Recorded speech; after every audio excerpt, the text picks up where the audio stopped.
to this week's edition of the Fair Cootie Files.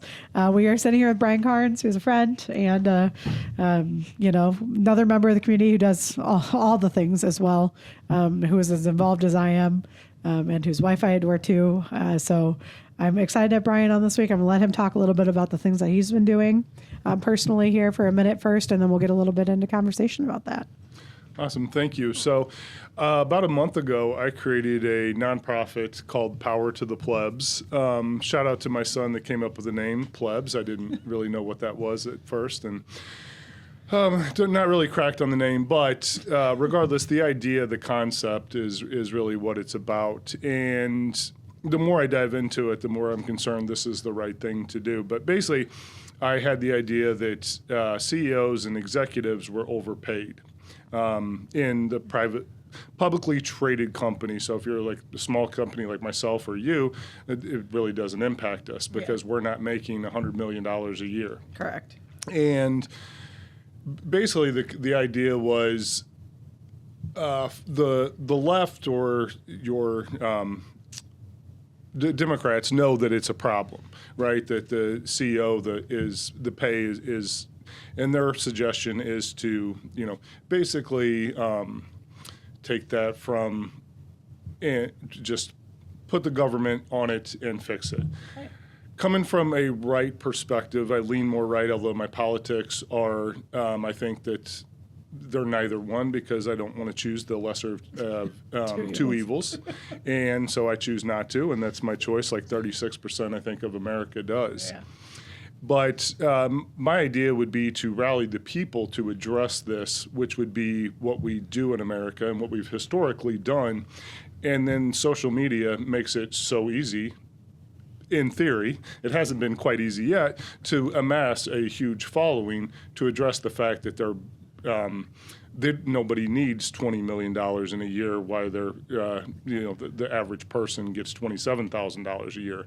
And when you look at it from the economy's perspective, maybe that pulls people off of food stamps and all this other things that our tax dollars go to. And so basically I created multiple social media accounts in order to try to get the word out there that if we, the people, address this from whether a moral perspective or a, just doing the right thing perspective, that we could actually get it done in America and make everybody's life a little bit better. So how do you suggest that people are, so background for those who don't know, I was a poli-sci major. I'm a double major poli-sci and philosophy, so this is interesting to me on a lot of levels. Mm-hmm. I would say that my policies and political leanings are definitely left, but I identify as a get off my yard kind of girl because I don't want anybody dictating my life or anybody's around me, the government involved in general. So like this is interesting to me on a couple of levels because I don't want the government involved in that in general. I don't want them dictating salaries, but also same. I agree I agree that there are problems that could be addressed if we were to take the lead from that. There's that CEO, I cannot remember what company he runs, but he gave everybody on his payroll, he gave them all like $80,000 a year or $78,000 a year and said, we're going to see how this goes. And then if everybody does well and the company thrives, then great. And if not, we learned a lesson and, it might be detrimental to us, right? But it ended up thriving and everybody does really well in this company and nobody's making a minimum salary at all. They're all making, pretty high amount of money. So I think, but also you have to take into account where that company is located too, because $80,000 there is not necessarily $80,000 somewhere else. 80,000 here is a lot more than 80,000 there. You know what I mean? But I think there's a lesson to be learned in that for sure, that he cut his own salary to try to make it so that everybody in his company was thriving at the same level, had the same level of security, and then could, maybe put more energy into what the work they were doing was. Right. To help the company thrive, to help, grow the economy where they were living, which that's the other effect they saw as a result of it, was that the economy where all these people live, because I think he does have requirements about where you live, or he did at least when he first did this. You had to live within so close, I think, to where he was at, if I remember right. I don't know. You had to live so close, and that was part of it. It did boost the economy there. And my dad always had rules about where if you worked here, if you were an attorney here, you had to live here. Oh, really? Peter's Nice. rule is always you had to live here if you're an attorney here because he wasn't going to pay he wasn't going to pay dollars for those tax dollars to go somewhere else. He wanted to make sure it always came back and helped Ottawa in this community. So Pete's rule is always you have to live in Ottawa. My rule is LaSalle County, but Ottawa in general. Because if I had Pete's rule, we wouldn't count. I would be against Pete's rule. But I think that's a really interesting concept. I don't know. I think my answer to how do you get people to do that is not just by grassroots conversation, and not of only even like helping out more locally, but I think that even like if there are certain companies that are purporting certain policies forth to their staff or to their employees that maybe generally morally we would not agree with, you don't shop at that company, right? Exactly. So I think there's been conversations about that in general. I know people are always like, don't go to Walmart, go to Handy Foods, go to, you know what I mean? So I think that brings us right into what, Small Business Saturday was, right? That's kind of the idea behind our Small Business Monday, right? Is that what it is? Saturday? Yeah. So, we got snowed out, so I'm going to call it Small Business this week. Go back and get shopping in your small businesses. But that's the idea, right? I mean, basically, yeah, it is. I mean, essentially, and it's okay with the big corporation. I mean, nobody's a fan of going to Walmart, I don't think. And for years they've been on the books for whether not paying. I think in 2015 it was let's keep our people part-time so we don't have to pay them health insurance. Yeah. And there's a lot of companies that do that. No, absolutely. Yeah. And it's not right for the economy. It's not right for the American people at all. Yeah. And if we could just rally the people around the idea that we deserve better and kind of get away from the fact that this is a moral issue. Like you said, if let's say that when the Epstein list comes out and all of the CEOs from a certain company are on it, we're not going to, they're going to be closed down. Right. And if you can just similarly look at it that way, because what's fascinating growing up in corporate America, basically, when I went to work and watching them basically take away from not only consumer but their employees as well in the form of health insurance and in the form of retirement, and then you have companies this year that paid their CEO 256 times, and let's just call it who it was. Sherwin-Williams last year paid their CEO around 256 times what their average employee is, and this year they cannot afford to match their 401ks anymore. Right. Like, where is that going to stop? Right. Well, and I think that also comes down to who people choose to work for, right? If those companies can't get employees because people don't want to work in an environment where they're not matching a 401k, that's a different conversation. But here we are in an economy where people can't afford to not take the job. Right. And I think that's why we see that happening more, because at this point people are working 2 and 3 jobs, even making good money at their first full-time job. They still have to work 2 and 3 jobs to survive because groceries, gas, everything else is way up in the sky somewhere. It is. And health insurance too. Like, this is my favorite conversation. Health insurance is a crazy framework of nightmares, in my opinion. No, agree. And being in the insurance environment with open enrollment right now, I see how bad it is. And starting with Obamacare in 2014, I think is when it came out. Yeah. Just watch every year it getting more expensive and absolutely more out-of-pocket maximum and higher deductibles. Well, and it's crazy because, for example, we have friends that live about 3.5 hours from here, and they have several kids, right? So one parent works a full-time job. The other parent doesn't work, because when the other parent went to work, they had to go on the health insurance. And when they went on the health insurance at work, because they were both employed, they didn't qualify anymore for state health insurance. Yeah. That's literally all they needed was state health insurance.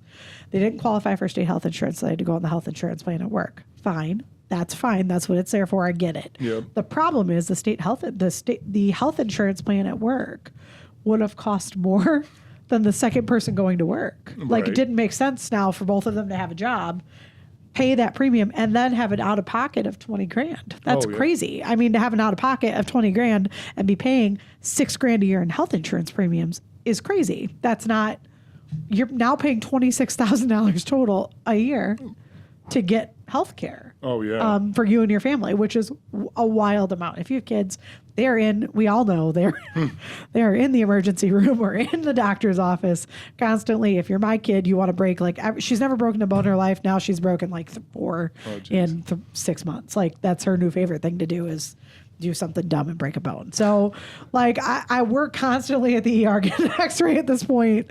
And I just, like, I don't know. I think that all the time. Like, we have a really good plan here because we have a relatively healthy crew, right? So we have a really good plan here. But the problem is, if you don't, or if you have people who have 5 and 6 kids, it becomes really, really difficult to get health insurance and afford it to justify that job. Oh, yeah. Because if you can go off that job and be on state health insurance and have a $20,000 out of pocket that you're not going to be able to pay, that'll put you into debt to make it so you can't afford your home and your groceries and everything else you need to survive when you have 4 kids or whatever, 3 kids, or even 2 kids. Really, it's anything over 1. So don't give me the don't have kids if you can't afford them speech, because I don't want to hear it. 2 kids is too many under this health insurance plan, period, because that's what they have. So I don't want to hear the don't have kids you can't afford, because 2 kids in this economy is too many, quite frankly, for most families. Like, and that's crazy that people can't have 2 kids, which is a standard household. That's a wild conversation to try to purport. I don't even want to hear that response. Exactly. But it's also, one of the problems with America, and I think the Trump campaign came out and talked about us wanting Americans to have more kids. Well, you can't afford them. And then you throw in daycare. Oh, my gosh. Oh, yeah, daycare is wild. Yeah, it is. Wild.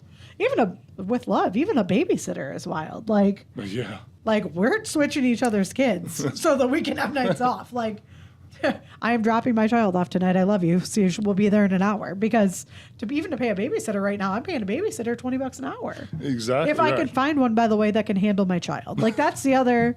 And she's a good kid, but like, to find a kid that's 16 that can handle a 13-year-old is, Yeah. That's a tough bill. Right? Like, it is. You'd have to like them, I think. I don't know. I don't know. So far, I only have one girl, and she's at college, so I got to wait till she comes home. At least you got one. Yeah, I do. It's true. I got one. But yeah, it's huge. And daycare in general, for people who have any child under the age of 4, is, 1, impossible to get into. Mm-hmm. The waiting lists are crazy. I mean, I had a girl turn unemployment because they were on a 1.5-year waiting list for a daycare. She was like, I thought I'd be able to get in, but there's just no way. She was like, I've applied to 4 different places. I've got 3 months on one, 6 months on another, and the next 2 are like a year and a year and a half. Holy cow. That's incredible. Crazy. It is. I mean, which speaks to the amount of daycare centers we have here and what we need, but also the amount that they charge for daycare is, I mean, you're watching kids, like, listen, I'm not saying you don't deserve it, because kids are a wild ride. Yes. And that's a lot of diapers, a lot of anger, a lot of throwing things, a lot of toys getting, I'm sure, pitched in other kids' head. Like, I'm not discounting the services you are providing, because Godspeed, I could not. But like, I love babies. Absolutely not. There's no universe. I'm in a room with 20 of them. Like, I'm going home. Goodbye. Especially at this age. Like, maybe when I was 16. Now I'm like, goodbye. Don't even look at me with that many kids. But like, it's still a lot. People can't afford it. I mean, no, they can't. And it doesn't help when, you just want to pay your CEO the average is $12 to $19 million a year, which is about 300 times what the average worker makes. Yeah, and it is. It's crazy. Yeah. And listen, I'm not saying when you manage big companies that you don't deserve big salaries, right? Because you do. There's a lot more involved there, but you don't. At what point do we say, when my average worker still is working this job and is still on food stamps or is still collecting Medicaid or has to be on some version of this to survive, am I doing the right thing am I running this company the right way? Am I taking care of my workers? Which is 90% of the conversations I think I'm having at this point are my workers taken care of? Like, that's, a lot of my work is union work. You know that. I work for a lot of the union guys. I support union work. Mm-hmm. We just had Vistering come up and do our entire front of our building using all union work. And it's beautiful, but it looks so good up there, doesn't it? Man, I love it. Every time I drive by, I just smile. But good work isn't cheap. No. And good work means I know every single one of those people goes home and takes care of their families and is paid in a way that they can't afford to take care of their families. Like, that's a big difference, right? It is. From the difference between, I have people who are on food stamps when I'm making $19 million, for example, as a CEO. I have people who work for me still to be on food stamps or Medicaid or whatever it might be just to survive. Absolutely. And, I'll pick on Walmart again. The CEO last year made $27.4 million. And, and one of the things that I've been thinking about, they talk about bringing back manufacturing jobs. But, have you wondered how hard it would be to have to deal with the public at Walmart day in and day out? I know how hard it is. I've seen it. Right. I've seen it.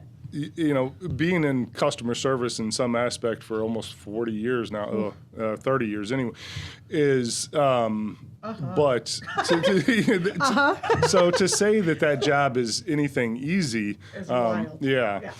Absolutely. And especially at Christmas or Thanksgiving, forget it. Right. I watched somebody last week be terrible to a checkout lady in front of me. I was like, what? I mean, okay, I'm allowed to cuss. It's my podcast. What the fuck are you doing? This poor woman is probably making $15 an hour, and you're gonna talk to her like she's some piece of shit, so you can get your fucking turkey and stuffing and go home and say how thankful you are. Check your shit. Right.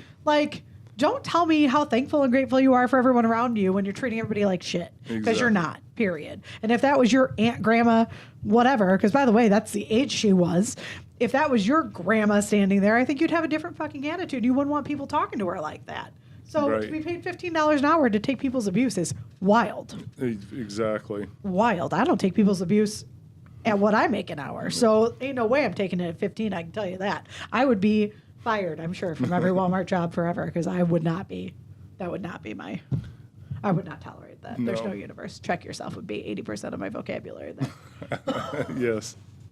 I mean, just people are terrible around the holidays, especially. I don't know. We that's interesting too, because this does come into play this time of year, right? People will be like, oh my God, you don't want to shop at a big box store, and then you literally can't get through the door at all on any given Saturday to get anything. Yes. I went to 3 stores looking for a thermometer and had to go to Walmart yesterday because it was the last one I could go to because everybody was out of a thermometer. And I walked in, I was like, what in the fuck is happening here? You couldn't get through the main entrance. There was a stream of people, crossing. It was crazy. I couldn't, I had to wait to, a street. I had to wait. They need a stoplight. I was like, what is this? Can you separate so I can walk? Right. I just need a thermometer. Which to give them some credit, I haven't been in a Walmart in quite a while just because of the delivery. And yeah, correct. That's generally my go-to too. Yeah. So thank goodness that they do have that. But yeah, that does help. And all the stores, Instacart is, man, thank God for COVID and Instacart. I'm so grateful for Instacart. Same. I am not. I still get this was DoorDash today. And it's more on Main. It's a local store. I'm going to tell you what, I DoorDash my local stuff every day because I am not leaving this office to go out into, the snow in downtown Ottawa is the dumbest. Yes. People cannot, it snows in Ottawa and y'all listen. Do you forget how to park when it snows? Are you just nah, the lines don't matter? I need to understand it. You cannot park in a lane. You can't park in the lane. Please park in the assigned parking spot. They were clean. They were doing a good job. Normally I complain about the plowing, but they were good. Really getting to the curb today. I saw it. So you have no excuse. Park your car better. It was wild. I was I am driving an F450 and I'm in my lane. So you need to be able to figure out your Honda Civic. Get it parked appropriately, ma'am, because I cannot. It keeps the mirrors on the cars, or the insurance claims down. Just park the right way. Yes. I got hit downtown. Yeah, I bet you did. How many times have you parallel parked in your life? How did you park? Were you in the spot? I want to see the lines. Yeah, right. It's always my question when somebody tells me that downtown. I'm like, were you in the spot? But I do think that this time of year, people kind of forget what their morals are. It's December comes. And they kind of lose focus. All that matters at this point is gifts. Yes. Everybody gets so retail driven and crazy over the holidays that they forget what the point of it is.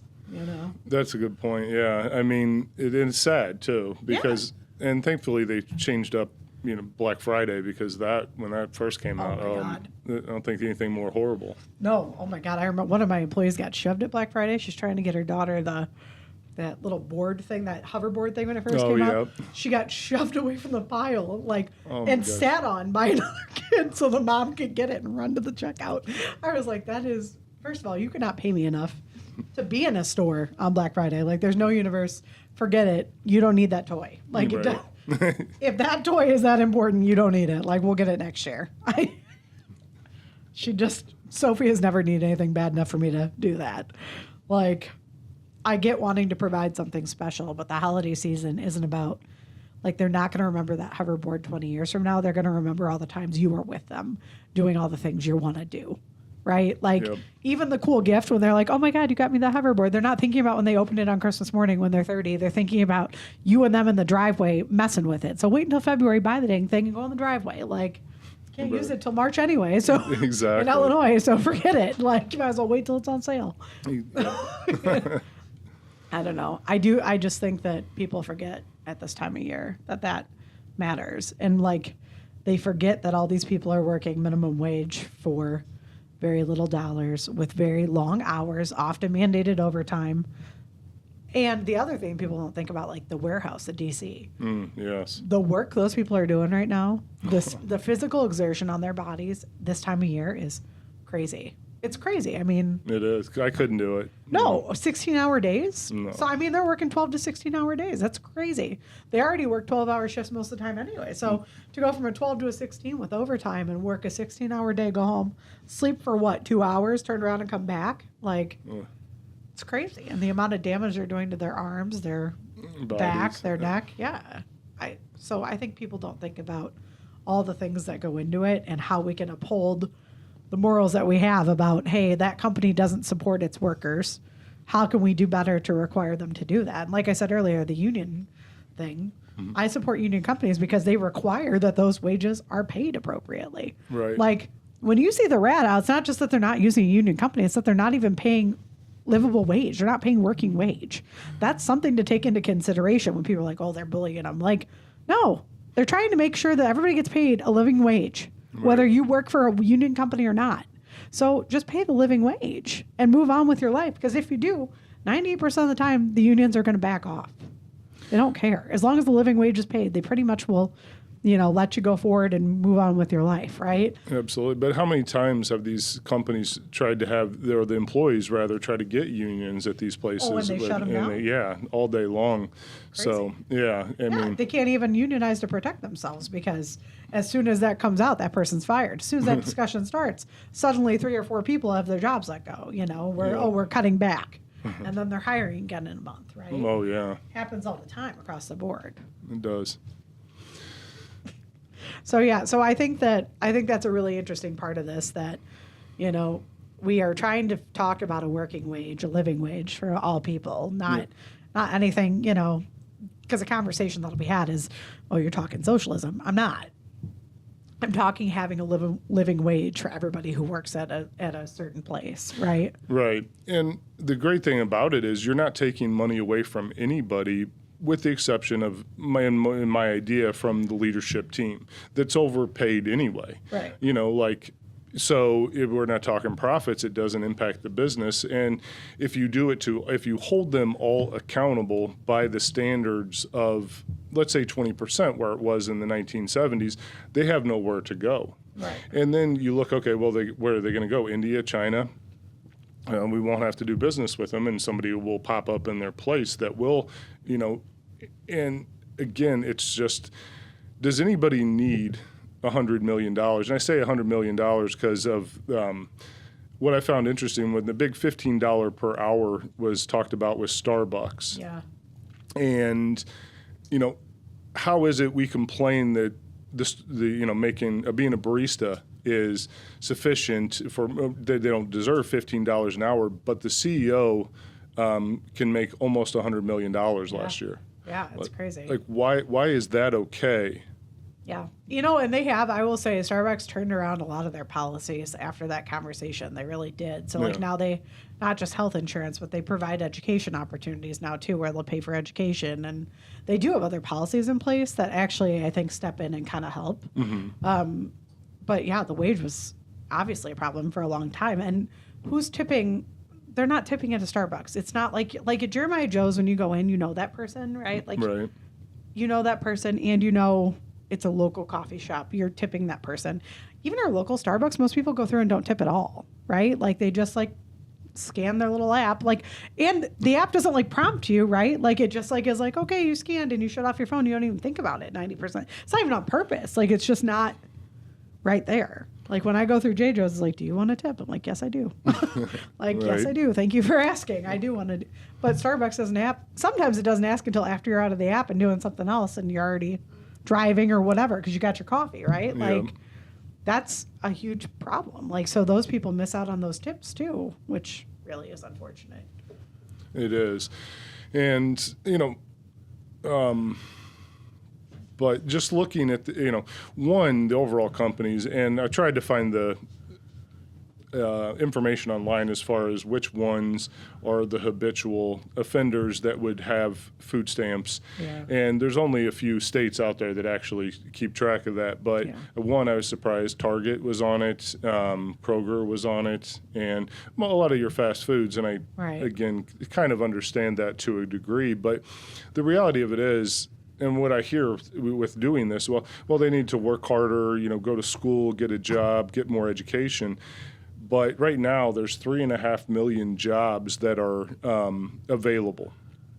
And we'll say half of those are minimum wage. Like, Right. and you've got 10 million people employed by these that are probably barely making minimum wage. So the numbers just don't add up. Well, and what's the incentive to go to school and get a degree, right? Because let's say you get a degree in business or marketing. Okay, well, what percentage of degrees are business and marketing? A huge percent. Oh, yeah. So you're coming out in an extremely competitive job market and you have to make your own way, basically, is what I hear you saying. Like, because that's what it is. Like, some people are really good at that. Some people are able to make their way. Some people are not. Exactly. And I tell almost every kid in my life that you need to really think twice, one, about college in general. If you don't know what you want to do before you go, don't go. Yes, exactly. You need to wait, get a job, figure out your life, figure out what you're passionate about, and then go. Don't even get your gen eds first. There's no need. Don't worry about it. Go get a job, start paying your bills, and then you can go figure out your life and get your gen eds and do whatever you want to do. And certainly don't go to a 4-year to get gen eds before you even know what you're going to do, because getting gen eds at a 4-year is crazy anyway if you have no idea what you want to do or where you want to go. Just like you shouldn't go to law school if you don't know where you're going to practice law and what kind of law you want to practice. If you have no idea and you don't know what the needs are in your state or your community that you want to practice in, don't go. Stay home, because all you're going to do is rack up $150,000 in debt and be broke. So don't do that. That's dumb. It is. That's dumb.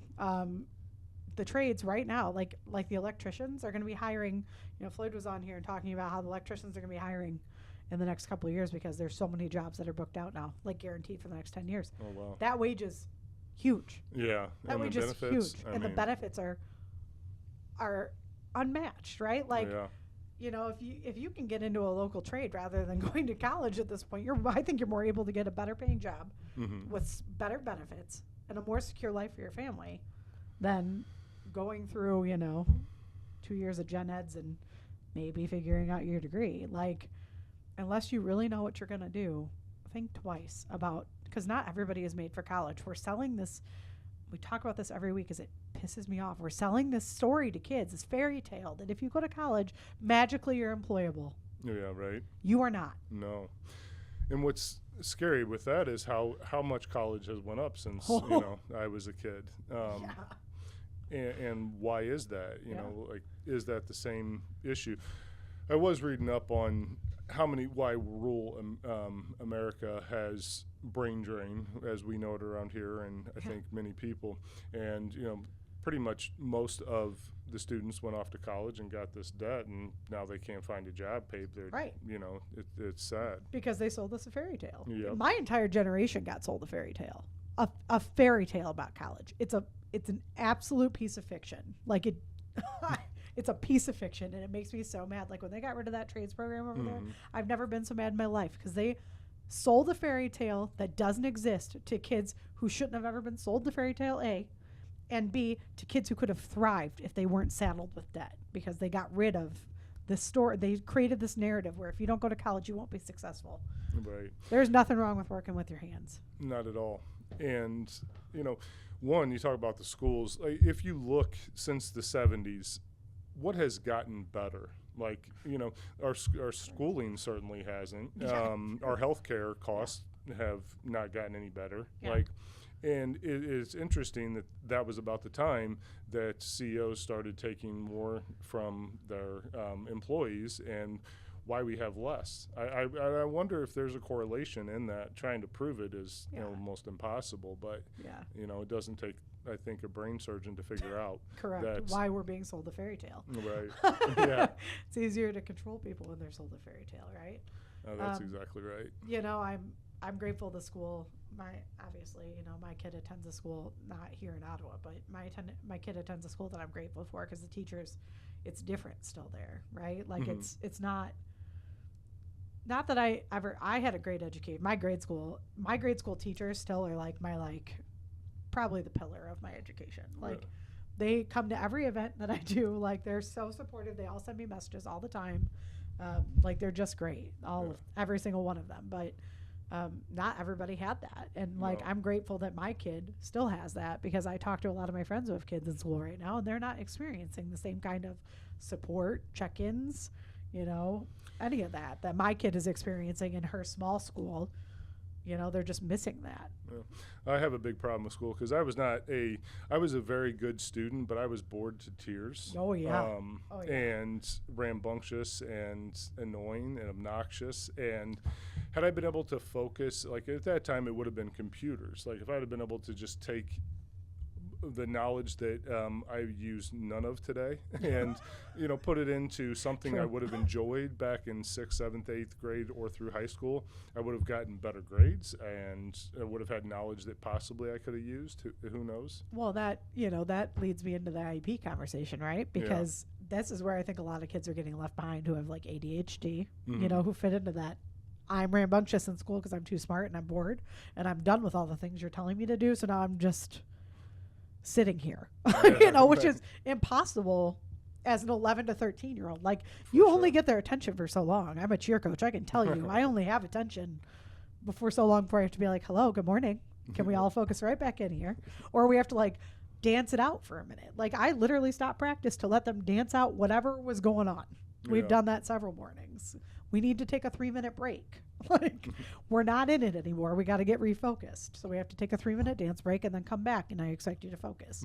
And that's what we do, and it works because they get to shake it out and whatever, and then they're fine.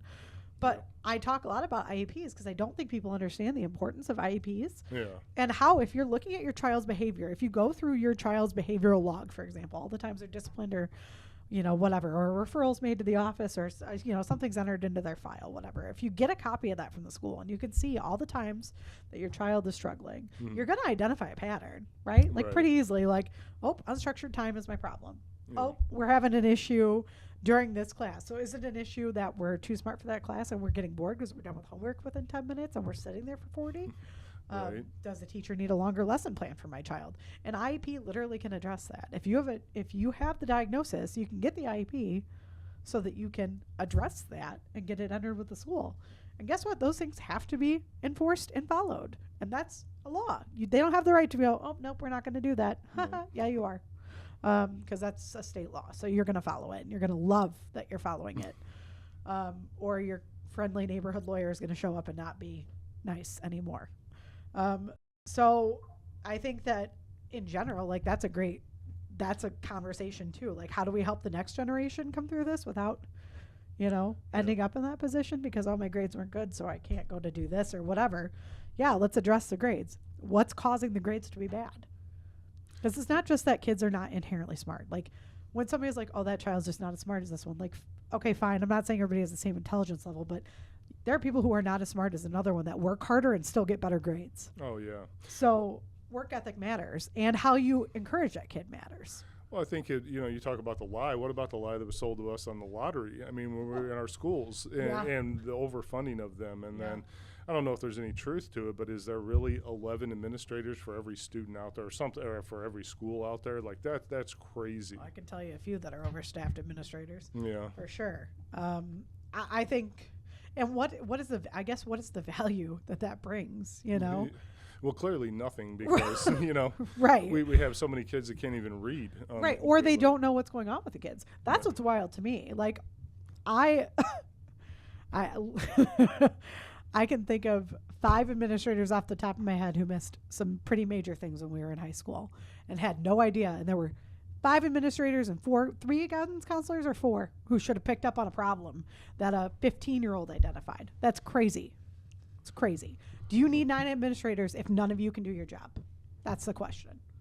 Right. Well, I don't think they care. I mean, for me personally, again, I was a difficult child growing up, but I missed about 40 days every year. Probably my freshman year was legitimate with 2 cases of mono, but after that, it was basically me and my buddies would walk around the school and just be like, I'm not going to go to school today, and go home. And never did anybody have a conversation like, hey, why are you doing that? Right. Why do you feel like you're not getting what you need out of school?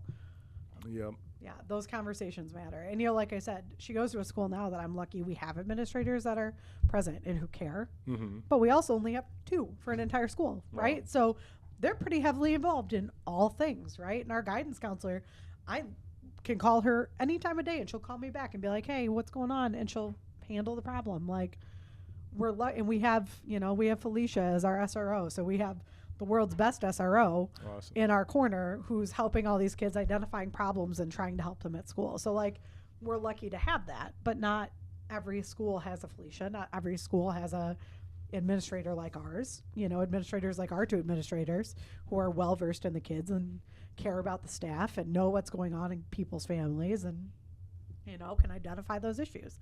Not every school has that. Definitely not.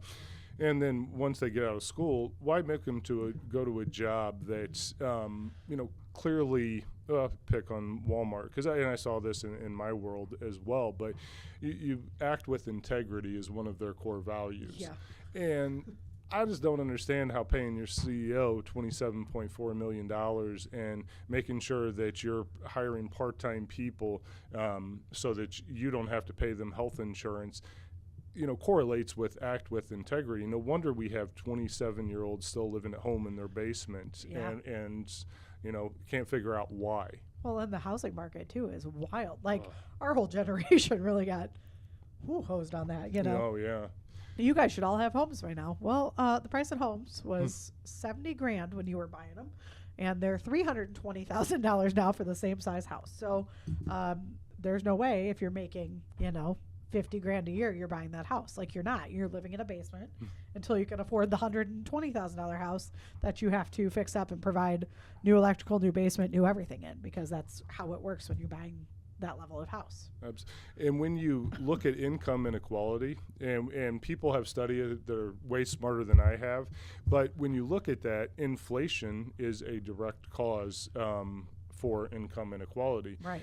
And you think about this from a sports perspective, because football's all the go. Yeah. And imagine you got a football team and you're paying the CEO, or paying the quarterback rather, $100 million every year, and then every year you're going to increase it 10%, but you've got a cap on it, right?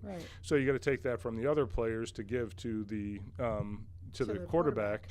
And now 5 years later, 10 years later, in our case 35 years later, there's nothing left for the defensive the defense, or the you the can't safety sustain or whatever it. Correct. Right. Yeah, the kicker is getting $18,000 a year, right. and saving the game. And buy a house for $320,000. Right. Yeah, Correct. I mean, and then let alone your insurance. Let's throw that in there. Correct. Out of pocket maximum on most policies I look at is $10,000, where the average household makes $60,000. Now think about that. If a sixth of your income is gone because you end up with a hernia or some sort of sickness, right? Like, plus what you paid for the health insurance premium. Oh, yeah. That doesn't even cover the premium. No. That's what's crazy. So it's a sixth of your income plus the premium. So, maybe is it a third of your income then? Like probably pretty close, Yes. probably at least 15 grand of your 60. So think about that. That's a lot of money. When we're talking about why people are on Medicaid or why won't that person go get a full-time job? Yeah, because if they do, their family is screwed.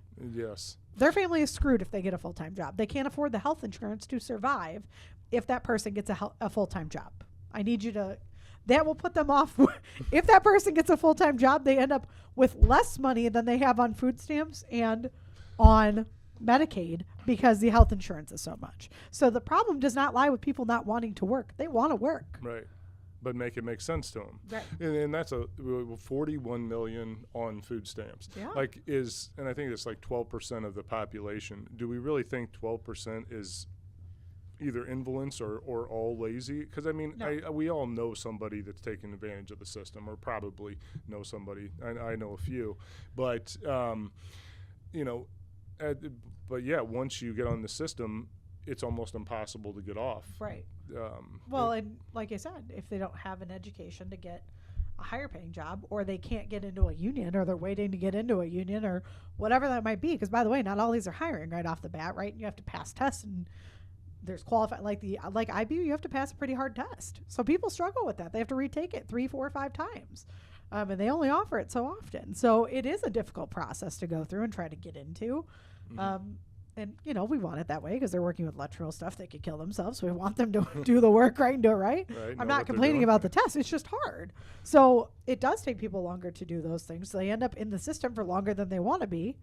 And then it takes them time to climb out. Like, that's just kind of how it works. It's, and the myth that it's all people who just don't want to work is a myth.